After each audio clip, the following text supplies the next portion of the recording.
கர்த்தருடைய மகா பரிசுத்த நாமத்திற்கு மகிமை உண்டாவதாக. எபேசியர் 3:12 விசுவாசத்தால் அவருக்குள் நமக்கு தைரியமும் திட நம்பிக்கையோட தேவனிடத்தில் சேரும் ஸ்லாக்கியமும் உண்டாயிருக்கிறது என்று வாசிக்கிறோம். இன்று நம்முடைய விசுவாசம் நமக்கு எப்படிப்பட்ட தைரியத்தை தந்திருக்கிறது என்று நாம் சிந்தித்து பார்க்க வேண்டும். நாம் கூப்பிடுகிற நேரமெல்லாம் நமக்கு செவி கொடுக்கிற தேவன் அப்பா பிதாவே என்று அழைக்கத்தக்கதான புத்திர சுவிகாரத்தின் ஆவியை நமக்கு தந்திருக்கிறார். நாம் தேவனிடத்திலே கிட்டி சேருகிற ஸ்லாக்கியத்தை அவருடைய விலையேறப்பெற்ற இரத்தத்தினாலே நாம் பெற்றிருக்கிறோம். ஆகவே நம்முடைய விசுவாசத்தை தேவன் கிரியையாகவே பார்க்கிறார். ஏனென்றால் நம்முடைய விசுவாசமே உலகத்தை ஜெயிக்கிற ஜெயம் என்று நாம் வாசிக்கிறோம். விசுவாசிக்கிறவனுக்கு எல்லாம் கூடும் என்று சொல்கிறார்.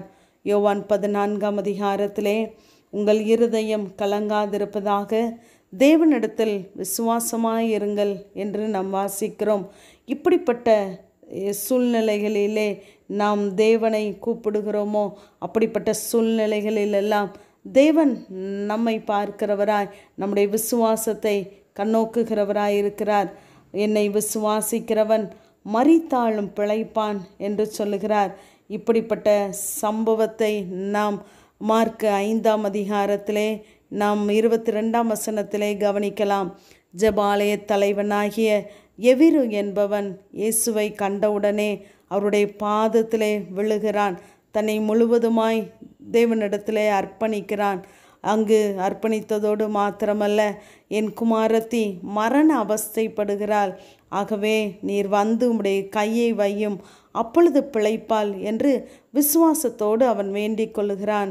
அப்பொழுது இயேசு எவீரோடு கூட போனார் என்று நாம் வாசிக்கிறோம்.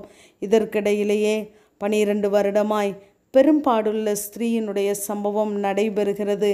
பின்பு இயேசு இவர்களோடு கூட பேசிக்கொண்டே செல்லும் பொழுது ஜெபாலய தலைவனுடைய வீட்டிலிருந்து சிலர் வந்து, உடைய குமாரத்தி மரித்து போனால் இனி போதகரை வருத்தப்படுத்த வேண்டாம் என்று சொல்கிறார்கள்.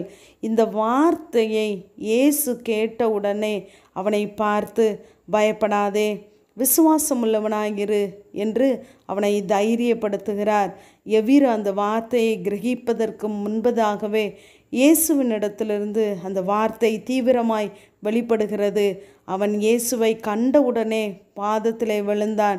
இப்பொழுது இந்த வார்த்தையை கேட்டவுடனே தேவன் தம்முடைய கிரியையை தீவிரமாய் அங்கு வெளிப்படுத்துகிறவராகவே இருந்தார். அதோடு மாத்திரமல்ல, 40 எவீருவை கூட்டிக் கொண்டு இயேசு செல்லுகிறார். 24 எவீருவோடு கூட இயேசு போனார். நாம் தேவனுடைய கரத்தை பிடித்து நடப்பதற்கும் அவர் நம்முடைய கரத்தை பிடித்து நடத்துவதற்கும் அநேக வித்தியாசங்கள் உண்டு. அவர் நம்முடைய கரத்தை பிடித்து நடத்துவாரானால் நம்முடைய விசுவாசம் வளரும். நாம் அவருடைய கரத்தை பிடித்து நடப்போமானால் நம்முடைய விசுவாசம் அநேக நேரங்களிலே தளர்ந்து போகும். ஆகவே தேவன் நம்முடைய கரத்தை பிடித்து நடப்பதற்கு நாம் விட்டு கொடுக்கிறவர்களாக இருக்க வேண்டும். இப்பொழுது விசுவாசித்த சிலரை மாத்திரம் கூட்டிக் கொண்டு அந்த இடத்திலே பிரவேசித்து, சிறுபெண்ணே எழுந்திரு என்று சொல்லி அந்த பெண்ணை உயிருள்ளவளாக அந்த பெற்றோரிடத்திலே தேவன் கொடுக்கிறார். அங்கு மிகுந்த ஆச்சரியப்பட்டு பிரமிக்கும் அளவிற்கு தேவன் ஒரு அற்புதத்தை செய்கிறார். ஏனென்றால் அவனுடைய விசுவாசத்தை பார்த்தவர், அவனுடைய அர்ப்பணிப்பை பார்த்தவர் அங்கு தன்னுடைய கிரியையை தீவிரமாய் வெளிப்படுத்துகிறவராகவே இருந்தார். ஆகவே நம்முடைய விசுவாசம் இன்று எப்படிப்பட்டதாக இருக்கிறது? நாம் ஒவ்வொரு நாளும் தேவனண்டை கிட்டி சேருகிற ஸ்லாக்கியத்தை பெற்றிருக்கிறோம். தேவ வார்த்தையை கொண்டு தேவனிடத்தில் விசுவாசமாக இருப்போம். தேவன் நம்முடைய வாழ்க்கையிலும் அற்புதத்தை செய்வார். ஆமேன். ஜெபம். பிதாவாகிய தேவனே, குமாரனாகிய இயேசு கிறிஸ்துவின் நாமத்தின் மூலமாய் உம்முடைய சன்னிதானத்திலே வருகிறேன். தன் விசுவாசத்தினாலே நீதிமான் பிழைப்பான் என்ற வேத வார்த்தையின்படி இந்த நாளும் விசுவாசத்தோடு உம்முடைய சமூகத்திலே காத்திருக்கிற ஒவ்வொரு பிள்ளைகளுடைய வாழ்க்கையிலும் ஆண்டவரே நீர் பெரிய அற்புதத்தை செய்யும்படியாய், ஆண்டவரே அவர்கள் அதிசயப்பட்டு பிரமிக்கும்படியான பெரிய காரியங்களை நீர் செய்யும்படியாய் நாங்கள் ஜெபிக்கிறோம். அப்படிப்பட்ட திட நம்பிக்கையையும் ஆண்டவரே ஸ்லாக்கியத்தையும் எங்களுக்கு தந்த தேவன் பாதுகாத்து நடத்துங்க. இயேசுவின் மூல ஜெபங்கேளும் நல்ல பிதாவே. ஆமென்.